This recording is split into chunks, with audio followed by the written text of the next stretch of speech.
A good Erev Shabbos, everyone. Erev Shabbos, Parshas Vayigash, the dramatic end to the story of the past week's Parshas.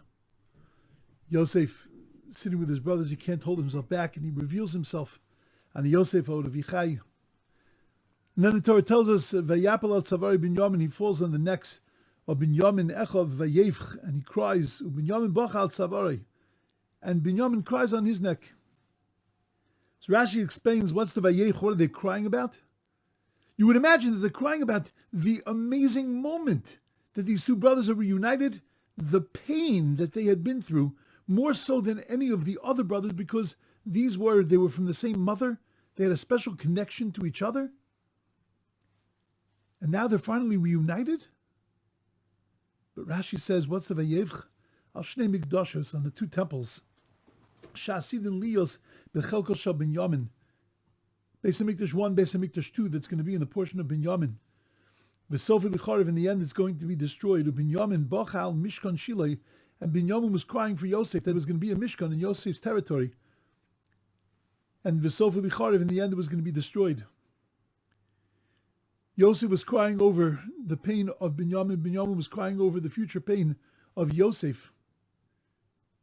And they got this vision, right at that moment, they got this vision of what was going to be.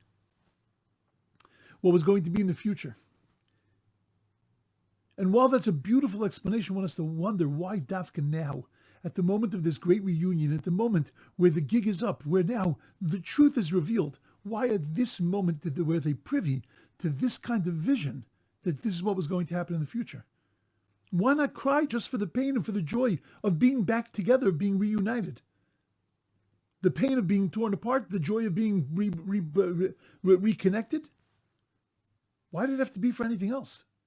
Why did it have to be for Mikdashos, for temples in the future? And if they were given this vision of what was going to happen in the future, then let Binyamin deal with his own pain and let Yosef deal with his own pain. Why were they dafka crying for each other? So we understand that the second Beis HaMikdash was destroyed because of Sinas Chinam. Sinas Chinam is something that we Jews have suffered with since the beginning of time. When Yosef and Binyamin finally met, they had an understanding, an epiphany, that all of this was brought about because of Sinas Chinam. And the Sinas Chinam wasn't just that I hated you. The Sinas Chinam was that I didn't respect you enough to ask you what was really going on in your mind. See, we think that Sinas Chinam is that I hate you and therefore I don't talk to you. No, I can hate you but not respect you. I can love you but not respect you enough to actually listen to you, to actually hear what's going on in your head. If the brothers had asked Yosef, Yosef, what's going on? If Yosef would have said to his brothers, guys, I don't understand your behavior, there would have been none of this. That was the manifestation of the sinner. Because they didn't care enough to find out what was really beyond the surface. Immediately at that moment, they saw where that goes. When left unchecked, where does that kind of behavior, where does that kind of existence go? It goes to destruction. That sinas chinam, that unjustified hatred, it ends up in churban, it ends up in destruction. And they realized that the very thing that caused all of the trouble that they were living through now was the very thing that was going to cause all the trouble in the future. There's only one way to fix that. And it's not stop hating. Because again, not all sinas chinam is actually coming from real hatred. It's a manifestation of a lack of respect, but that also is hatred because it's not love.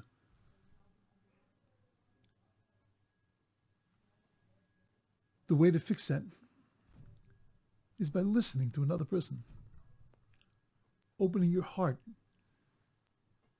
opening your mind, opening your eyes to another person.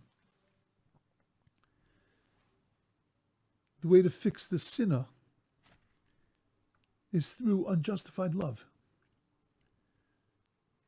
Through showing that love to an extent that it becomes empathy.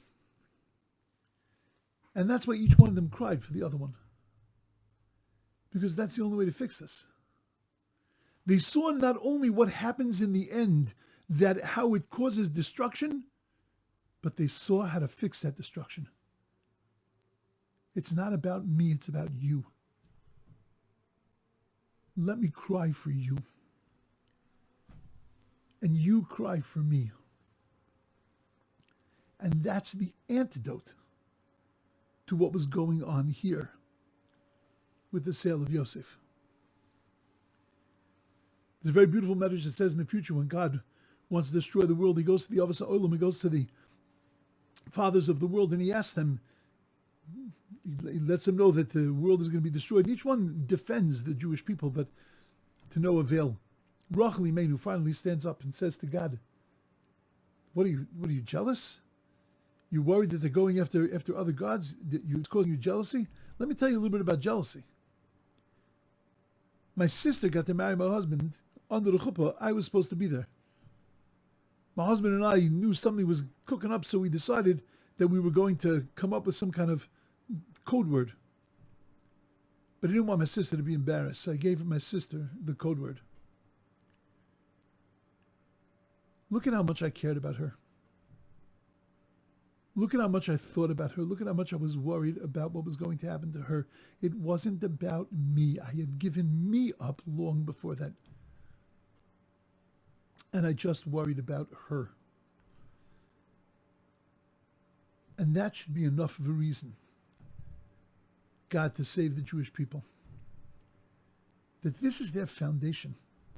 God turns to Rachel and he says to Mini, Rachel, Mini kolach libechi, stop crying. V'shavu banim legvulim, your kids are coming back home again. It's all going to be repaired. Because if they can learn that from you, how to give up yourself for another person, how to focus completely on the needs of another and not worry about your own, that's the way to undo all of this. And that's the reason why Binyamin and Yosef were the ones who had the territories, the ones who had the Mikdashos, the ones who had the Mishkan in their territories, and the ones who were given this vision. Because they were given this vision so that they, the children of Rachel, could bring Rachel's message into this world. That is not about you. Switch your focus from yourself, switch it external to somebody else, to other people. That's what real love is made of. Taking yourself out of the picture and worrying about another person. And that was the message that they were given at this moment. At the moment where they could recognize, and they were sensitive to the fact of what sin causes in this world and brings into this world. That's when they could be given this vision of how to undo that. This Parsha is always read before Asar B'Teves, which is one of the temple fasts, which gives us that very, very important message of that we're still stuck in exactly the same place after 2,000 years. But we get handed the message. This is the way to fix it. And year after year after year, we don't hear that message. Maybe now. Maybe now our eyes will open, our hearts will open, our minds will open, and we'll understand that it's such a simple tweak. It's not about me. How are you feeling? What's going on with you? How can I feel more for you?